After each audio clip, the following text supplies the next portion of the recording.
grew up in Brooklyn, in New York, and for me, the dream of the big venue to play in America was always Madison Square Garden, which was a big arena in New York. So on the American Bandstand, when he asked, I said this was my dream.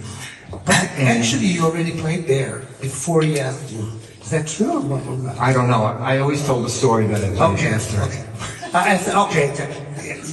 Yeah. So afterwards, I got to play at Madison Square Garden, literally a few months later, and it was. I had a band that was called Alive and Kickin', and we had a big hit record in America in 1970. Okay, was that Brooklyn Dreams? Was Alive and Kickin'? This was Alive and Kickin', yeah. Era un'altra band, Alive and Kickin', la band precedente. And so we got to play Madison Square Garden. On the bill, we were with Eric Burdon and War. I don't know if you know Eric Burdon. Eric Burdon was the singer of Animals. The Animals. See, so anyway.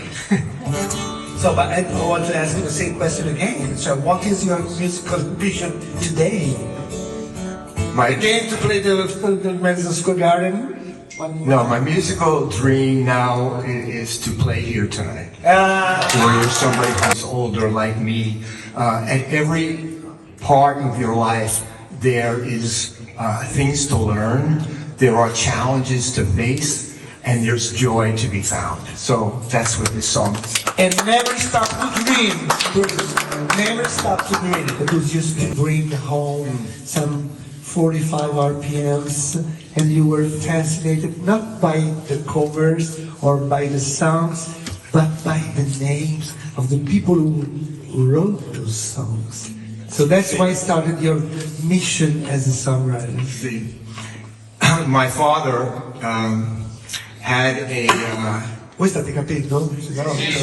He had a route of many bars and restaurants where he had a jukebox with all the 45s in the jukebox, and then you could put a quarter in and play the songs. And so once a week he would bring home all the records that he was changing in the jukebox. And I would just look at these songs, and I began to understand that it was the songwriters. In their names were underneath the title of the song in a little parentheses.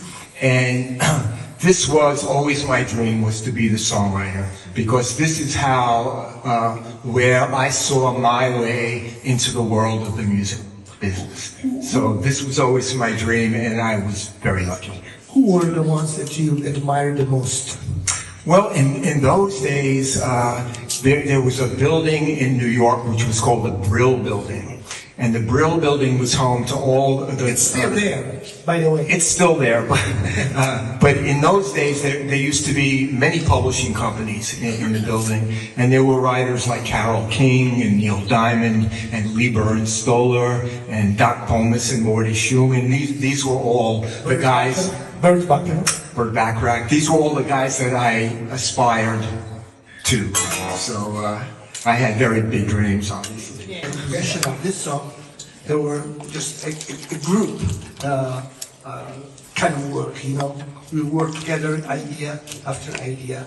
So the question is, what's the difference for you of writing a song by yourself compared to the previous successes of your previous songs? You know? Is it a different way of composing and writing songs by yourself, I mean? You know, for the last 10 years, I pretty much, I put out 6 albums, and all the songs on these albums I've written myself. Throughout most of my career, I collaborated with many different people, and written for other artists. And, you know, when you collaborate, there are always compromises that you have to make.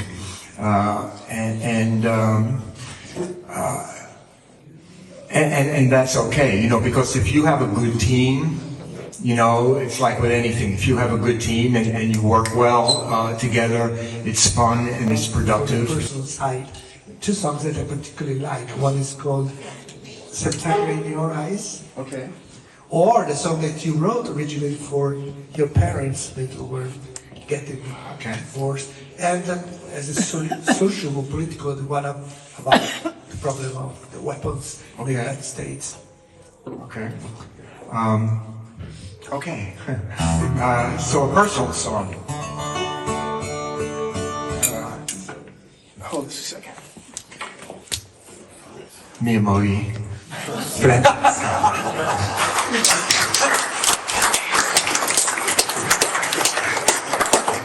Francesca ha un ruolo importante un po' come me, no? Regge la chitarra e porta l'acqua, questa una carriera nell'arte ci ha portato ad arrivare a questo grande momento di visibilità. Francesca Kaufman, signore e signori.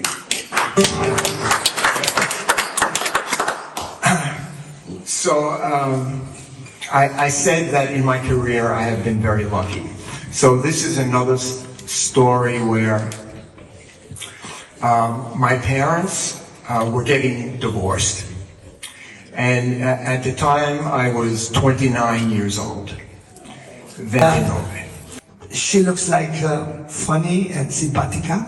Is she so? yeah, I mean, she's lovely, she's funny, she's almost like a cartoon. Big personality, you mean? Yeah. Yeah, but she's very sweet and very smart, and she has a lot of energy. Yeah, very nice. Yeah. And were you satisfied with her version of the song? I mean, is the thing that you imagine in your mind that could be sang by somebody like her? Well, I never imagined it. I mean, she did a beautiful job of it. And then maybe 15 years later, another country singer named Reba McEntire, who was also a very big country singer, she recorded it and made it the title of her record. But the person who sang the song the best was Donna Summer. She never recorded the song. But there's a YouTube of her singing it on the TV show that night. That's just magnificent. Magnifica. Magnifica. Yeah, a great singer. She was a great songwriter. She was a great entertainer. She had a very quick and sharp mind. She had a beautiful tone, and she could sing beautiful melodies. So, she was very quick, so when we could write, we could just go back and forth with ideas really quickly. So that was the most magic of any songwriter that I had. You know, also I wrote, early in my career, I was fortunate to, I wrote my first hit song in 1969.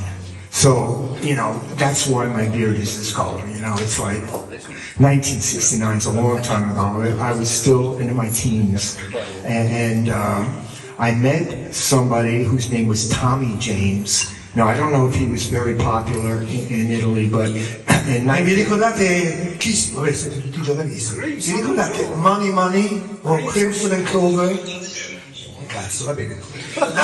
Comunque sono stati dei enormi successi negli anni fine anni 60. Tommy James, The Shandellas. So, you know, he was somebody who, when I was young, took me in, even though he was a big star at that time. He took me in, and he was the first person to bring me into a recording studio to show me how a record was made. Because of him, I had my first hit songs, and he opened the door for me to be in the music business. So he was also a very big influence in my life.